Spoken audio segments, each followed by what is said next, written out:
జగన్మోహన్ రెడ్డి గారు మొన్న నేను బాలకృష్ణ గారి బిల్డింగ్ నుంచి ఆ ఐపీ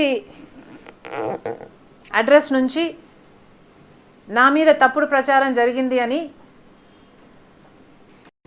కేసు పెట్టాను, కావాలంటే నా మాటల్లోనే వినండి అని జగన్మోహన్ రెడ్డి గారు చాలా ఎంటర్టైనింగ్గా ఒక వీడియో క్లిప్ని కూడా అందరికీ చూపించడం జరిగింది.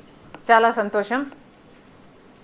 కానీ జగన్మోహన్ రెడ్డి గారు, మీకు నిజంగానే చెల్లెల మీద ప్రేమ ఉండుంటే మీకు బాలకృష్ణ గారో లేక బాలకృష్ణ బిల్డింగ్ ఐపీ అడ్రస్ నుంచో మీ చెల్లెల మీద తప్పుడు ప్రచారం జరిగింది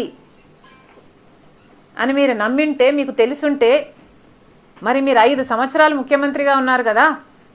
ఆ ఇష్యూ జరిగిన తర్వాత 5 సంవత్సరాలు మీరు ముఖ్యమంత్రిగా ఉండి ఏం గాడిదలు కాశారండి?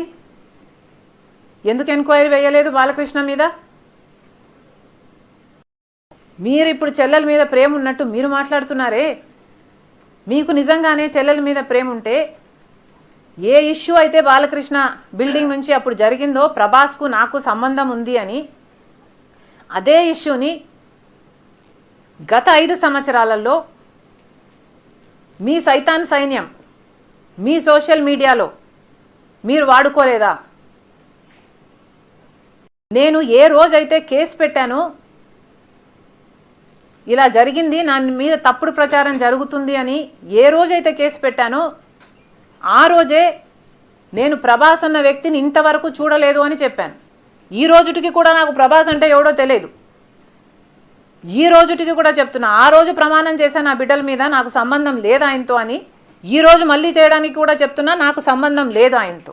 నా బిడ్డల మీద ప్రమాణం చేసి చెప్తున్నా. జగన్మోహన్ రెడ్డి గారికి ఇవన్నీ తెలిసి కూడా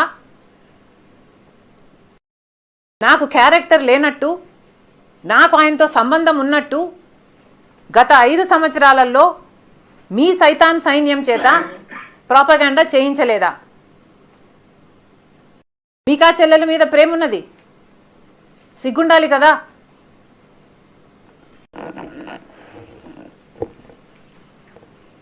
మళ్ళీ నా వీడియోనే ప్లే చేసి మళ్ళీ ఆయనకు మైలేజ్ వచ్చేటట్టు వాడుకుంటున్నారు.